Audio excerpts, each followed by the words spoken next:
नमस्कार, आप देख रहे हैं न्यूज स्टूडियो उत्तराखंड और आपके साथ मैं हूं प्रदीप्ता रमोला। गांधी पार्क के बाहर जहां एक और उत्तराखंड परिवहन बेरोजगार धरना प्रदर्शन पर बैठे हैं, तो वहीं यहां पर पीड़ित हेमचंद तिवारी भी यहां पर धरना प्रदर्शन पर बैठे हैं। क्यों वो यहाँ पर बैठे हुए, सीधे उन्हीं से ही बातचीत कर लेते हैं। सर, आप यहाँ पर धरना प्रदर्शन पर बैठे हुए, आपने ये बैनर भी लगाया है, क्या मांग है आपकी, क्या परेशानी है? मैं हेमचंद तिवारी बेताल घाट नैनीताल से हूँ और मैंने तीसरी पीढ़ी में जो प्रवासी थे उसमें मैं भी आया और मैंने सोचा कि पहाड़ में आके और अपना एक स्वरोजगार करूँ। कि मैं चाहता था कि मैं लोगों को रोज़गार दूँ, ना कि मैं नौकरी मांग रहा सरकार से। सरकार की जो नियमावली थी, जो MSME योजना थी, जो आप ये दिखा सकता हूँ मैंने इसीलिए सब कुछ बैनर में लगा दिया। 92.5 लाख रुपए का मेरा सरकार द्वारा सैंक्शन हुआ प्रोजेक्ट। उसके बाद मैं जब बैंक में गया तो बैंक में मुझे 1.5 वर्ष तक मूर्ख बनाया गया कि तिवारी जी आपका लोन हो जाएगा, आप चिंता ना करो, अपनी मार्जिन मनी लगाओ। मैंने अपनी पूरी मार्जिन मनी लगा दी, मैंने लोन फैक्ट्री चालू कर दी और चालू होने के बाद जब 1.5 वर्ष बीता तो उन्होंने क्या है, बैंक मैनेजर ने अपने जो अपना CA होता है उसके पास भेजा और उसने मुझसे कहा 10% कमीशन लगेगा तिवारी जी। तो 7 लाख रुपये कमीशन होता है, वो मैंने नहीं दिया। उसके बाद उन्होंने मेरा लोन जब उसका ट्रांसफ़र करवाया, मैंने त्रिवेंद्र सिंह रावत सरकार थी, उनको मैंने कंप्लेंट करी। उसके बाद उनका ट्रांसफ़र हुआ, दूसरा असिस्टेंट आया, उन्होंने क्या कहते सीधे लोन मना कर दिया कि आपका लोन नहीं होगा, आपकी ज़मीन पुश्तैनी है। मैं फिर भी नहीं हार मानी और मैंने अपनी फैक्ट्री के लिए ज़मीन बेची, फैक्ट्री चलाई और उसके बाद मैं बहुत ज़्यादा कर्जे में डूब गया, लेकिन मैंने फिर भी हिम्मत नहीं मारी। और इसके बाद मुझे तो धन्य तब हुआ जब मुख्यमंत्री जी ने, जो हमारे धामी जी हैं, मैं उनसे बहुत प्रभावित हूँ क्योंकि युवा नेतृत्व हैं और बहुत अच्छी सोच के हैं, बहुत अच्छे विचार के हैं। तो मैंने सोचा क्यों ना हमारी ये मदद करेंगे। तो मैं उनके माध्यम से गया तो उन्होंने धामी DM साहब नैनीताल को आदेश किया, ये धामी जी के सिग्नेचर हैं। लेकिन जब मैं वहाँ नैनीताल पहुँचा, वहाँ मेरी कोई सुनवाई नहीं हुई। वहाँ मैं धरने में बैठा, अमर उजाला ने मेरा छापा भी है। उसके बाद मैंने वहाँ आत्महत्या करने की धमकी दी कि मैं आत्महत्या कर लूँगा। और उसके बाद मुझे DM साहब ने फिर भी नहीं सुना। ADM साहब जोशी जी, उन्होंने सुना और उन्होंने मुझे आश्वासन दिया, लीड बैंक वाले को बुलाया और उन्होंने कहा अरे आपका लोन कैसे होगा, ये होगा, कैंसिल हो गया। मैं सरकार से पूछना चाहता हूँ और मैं सरकार से एक बात कहना चाहता हूँ आपके माध्यम से कि आपका जो सब्सिडी है, जो मुझे 35% सब्सिडी थी, इसीलिए मुझे लोन नहीं मिला, क्योंकि इसमें होता है बंदर बांट। आपने खुद इंडस्ट्रियाँ देखी होंगी, इंडस्ट्रियाँ 3 साल बाद बंद हो जाती हैं और यहाँ के लोगों को रोजगार नहीं मिलता। वो इसलिए नहीं मिलता है कि उनको भागना होता है, क्योंकि इसमें होता है बंदर बांट। और ये बंदर बांट सरकार को पता लगना चाहिए। ये योजनाएं आपने हमारे उत्तराखंड के लोगों के लिए बनाई कि वो प्रवासी जो है, जो हम लोग बाहर चले गए थे, वो पहाड़ में आके रोजगार करे और पलायन रुके। लेकिन ये पलायन कभी नहीं रुक सकता, क्योंकि जो आपकी मंशा है, जो आपकी सोच है, वो ज़मीनी स्तर पर जो अधिकारी हैं आपके, वो काम नहीं करना चाहते हैं। और जब तक अधिकारी काम नहीं करेंगे, जब तक ये आपकी जो मंशा है, जो आपकी सोच है, वो कभी नहीं पूरी हो सकती। आज युवा सड़कों पर क्यों बैठा है, उसका सिर्फ कारण यही है कि आपके जो अधिकारी हैं वो काम नहीं करना चाहते। मैं 28 तारीख से इस नाले में बैठा हूँ। आज तो सब लोग भाई लोग यहाँ पर बैठे हैं, मैं अकेला इस धरने में बैठा, नाले के ऊपर सोता हूँ, यहीं बैठता हूँ, यहीं रहता हूँ। यहाँ के जो पुलिस प्रशासन है वो मुझे खाना खिलाता है, गद्दा देता है। आपके पत्रकार लोग मेरी मदद करते हैं। कोई नेता, चाहे वो कांग्रेस का हो, चाहे वो BJP का हो, वो यहाँ पर नहीं आया। उन्होंने ये नहीं सोचा कि ये व्यक्ति अकेला बैठा है और एक स्वरोजगार की बात करता है।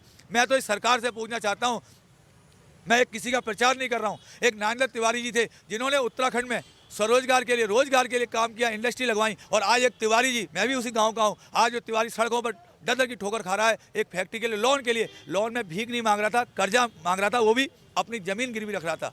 क्या अगर हम जब स्वरोजगार नहीं दे सकते हैं तो हम कैसे उत्तराखंड में हम पलायन रुकेगा और कैसे जो मूलभूत समस्याएं हमारी सॉल्व होंगी? आप कह रहे हैं कि लोन नहीं मिला है, लेकिन जो सरकार है उन्होंने तमाम योजनाएं शुरू की गई हैं।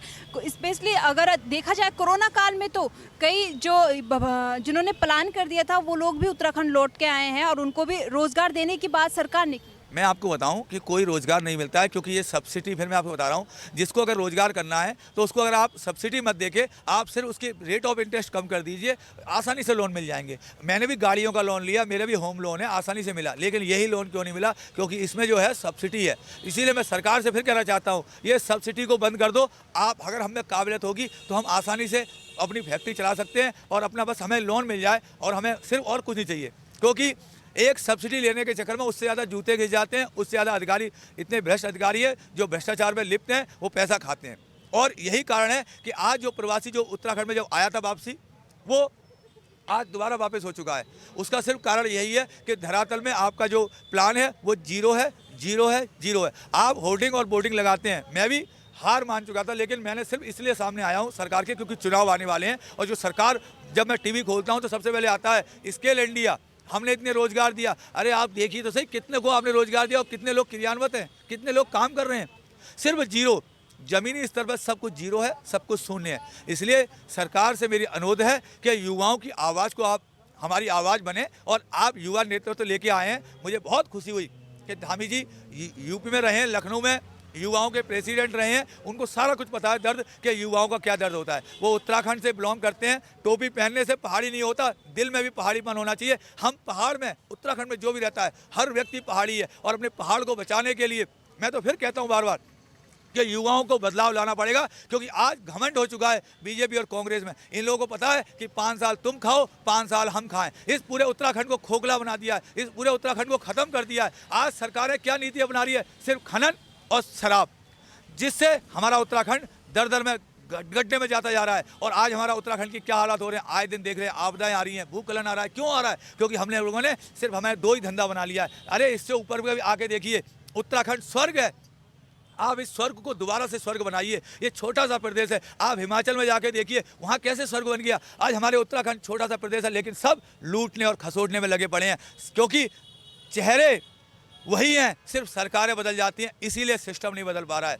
जब तक चेहरे नहीं बदले जाएंगे, जब तक सरकार नहीं बदलेगी, तब तक उत्तराखंड का विकास नहीं हो सकता है। मेरे युवाओं, हमें जागना पड़ेगा और हम लोगों को एक होना पड़ेगा और अपना जो हमारा मत है, जो हमारा वोट बैंक के अधिकार है, उसको सही वक्त पर, सही समय पर, सही व्यक्ति को वोट दीजिए, जिससे कि हम 5 साल तक सड़क बना बैठें और ऐसे नाले बना बैठें। कौन सही व्यक्ति? क्या आपने कहा है कि 5 साल हम खाओ, 5 साल तुम खाएं, इसका क्या मतलब है? कौन सही व्यक्ति हो सकता है जो उत्तराखंड का भला? मैं तो वही सही व्यक्ति मानता हूँ जो पढ़ा लिखा व्यक्ति हो, एजुकेशन हो, जिसमें अपने पहाड़ के लिए दर्द भरा हो, पहाड़ के लिए सोच हो, पहाड़ के लिए विचार हो और अपने पहाड़ियों के लिए, अपने उत्तराखंड के लोगों के लिए अपने दिल हो उसका, वही सच्चा व्यक्ति है। क्या उत्तराखंड में कोई नजर आता है आपको ऐसा व्यक्ति? देखो मैं तो चीज़ जानता हूँ, हमें राजनीति, देखो मैं राजनीति करने तो आया नहीं हूँ, ना मुझे बीजेपी से मतलब है, ना मुझे कांग्रेस से मतलब है, ना मैं और अन्य पार्टी से मतलब रखता हूँ। मैं बस एक ही बात कहता हूँ, हम निर्दलीय चुने, लेकिन अच्छा व्यक्ति चुने। क्योंकि आज हम 5 साल तक, क्योंकि हमारी बहुत बड़ी गलती क्या है, हमने जो पूर्ण बहुमत की सरकार बनाई है, जो तानाशाह सरकार इसीलिए बनी क्योंकि हमने उनको पूर्ण बहुमत की सरकार बनाया। कभी भी पूर्ण बहुमत की सरकार नहीं होनी चाहिए, नहीं तो 5 साल तक ऐसी सड़कों पर हम भीख मांगते रहेंगे, सड़कों पर बैठे रहेंगे। आज मुझे लोग खाना खिला रहे हैं, आज मैं भिखारी बन गया। इतना बड़ा करोड़ों रुपये बिजनेस लगाने के बाद में आज मैं सड़कों भिखारियों की तरह बैठा हूँ। कुत्ता एक मेरे संग बैठा रहता है, जो मेरी यहाँ रात को बैठा रहता है। आज मुझे भिखारी बना दिया इस सरकार ने। अरे हम तो सरकार को, हम तो सोच के आए थे कि मोदी जी हमारे उत्तराखंड के लिए बहुत कुछ सोचते हैं, क्योंकि उत्तराखंड का हमने तो एक ही चीज़ देखी है कि उत्तराखंड का आदमी 4 कामों के लिए बना है। क्या बर्तन धोने के लिए, या खाना बनाने के लिए, उनके लिए स्वादिष्ट खाना खिलाने के लिए, या उनकी गाड़ी चलाने के लिए, या देश की सेवा करने के लिए। क्या हम इससे ऊपर नहीं सोच सकते? क्या हमें अधिकार नहीं मालिक बनने का? क्यों नहीं अधिकार हमें मालिक बनने का? और हम मालिक बन के रहेंगे। आपकी क्या औकात है? आज 5 साल आप हो, 5 साल बाद दूसरे आएंगे, लेकिन हम युवाओं से कहते हैं हमें बदलाव लाना पड़ेगा। जब तक हम बदलाव नहीं लाएंगे तो हम ऐसी सड़कों में बैठे रहेंगे और ऐसी नालों में, टूटी सड़कों में। अरे मुझे तो तब हंसी आती है, आप लिखते हो, बोर्ड लगाते हो, होर्डिंग लगाते हो कि हमारा 82वां स्थान आया है उत्तराखंड में साफ सफाई में। आप खुद देख सकते हैं, यहाँ मच्छर हो रहे हैं, नाले हैं, सड़कें टूटी पड़ी हैं, कूड़ा बड़ा हुआ है। ये 82वां स्थान कौन सा था? फर्जी बातें छोड़िए, जमीनी स्तर पर आइए। मैंने इसीलिए लिखा है, झूठ बोलो, झूठ कहो और झूठ सुनो। गांधी जी कहते थे, सच बोलो, किसी का बुरा मत करो, किसी के लिए बुरा मत सुनो। आज उल्टा कर दिया, आज की सरकारों ने सिर्फ यही बना दिया है। मैंने इसीलिए सबको यही लिखा है, साफ लिखा है। इसीलिए मैं यहाँ पर बैठा हूँ और मैं आखिरी मूवमेंट तक मैं हारूंगा नहीं, ना मैं लड़ूंगा, क्योंकि आज मेरा सब कुछ उठ गया। मेरी ज़मीन बिक गई, मेरा मकान बिक गया, मेरा परिवार मुझसे टूट गया, मेरे बीवी बच्चे मुझसे दूर है। आज मैं किसके लिए जीऊँ? मैं चाहता हूँ कि अगर उत्तराखंड के लिए अगर मुझे शहीद भी होना पड़ा, मुझे मरना ही पड़े, मुझे कोई फर्क नहीं पड़ता, मैं यहीं मर जाऊँगा, लेकिन अपनी लड़ाई के लिए आखिरी दम तक लड़ूंगा। कोई बात नहीं, मैं अकेला हूँ और ये परेशानी लाखों युवाओं की है, उत्तराखंड के लाखों युवाओं की है। मैंने अकेले लड़ाई लड़ रहा हूँ, मुझे कोई फर्क नहीं पड़ता। गांधी जी भी अकेले आगे बढ़े थे, उनके पीछे भी लाखों। अब आपने सत्याग्रह भी शुरुआत, इसीलिए मैंने सत्याग्रह की शुरुआत की है, क्योंकि हम परेशान हो चुके हैं धरना से, भूख हड़ताल से। ये सरकार की रूह में बिल्कुल जू नहीं पड़ती है। मुझे तो ऐसा लगता है कि इनको पता है कि हमने सब मशीनें सब हैक कर ली हैं, हम मशीनों से चुनाव जीत लेंगे। इसीलिए इनको मुझे लगता है, यही मुझे कारण लगता है कि जो हमारी युवाओं की, जनता की आवाज़ को ये सरकार दबा रही है। मुझे तो ऐसा ही लगता है। बिल्कुल। हमारे साथ यहाँ पर गांधी पार्क के बाहर तिवारी जी भी धरना प्रदर्शन पर बैठे हुए हैं, जिन्होंने कि लोन की मांग की थी, लेकिन लोन उन्हें आज तक नहीं मिल पाया है। उन्होंने अपना स्वरोजगार शुरुआत की थी। एक तरफ तो सरकार कहती है कि उत्तराखंड में आओ, उत्तराखंड में रोजगार की कोई कमी नहीं, सरकार पूरा सहयोग करती है, लेकिन सहयोग करने का जो रिजल्ट यहाँ पर मिल रहा है वो इस तरह से मिल रहा है, जिन्होंने कोशिश की थी अपना रोजगार शुरू करने की वो आज सड़कों पर आ गए हैं, लेकिन सरकार है कि सुनने को तैयार नहीं है, जिसको लेकर तिवारी जी में सरकार के प्रति काफ़ी रोष देखने को मिल रहा है। अब देखना होगा कि सरकार के कोई अधिकारी यहाँ पर पहुँचते हैं कि नहीं, कि तिवारी जी की बात सुनी जाती है या नहीं, या फिर सरकार ऐसे ही आंख मूंदे बैठी रहेगी और जनता की नहीं सुनेगी। कैमरा पर्सन पंकज के साथ प्रदीप तरमोला, देहरादून।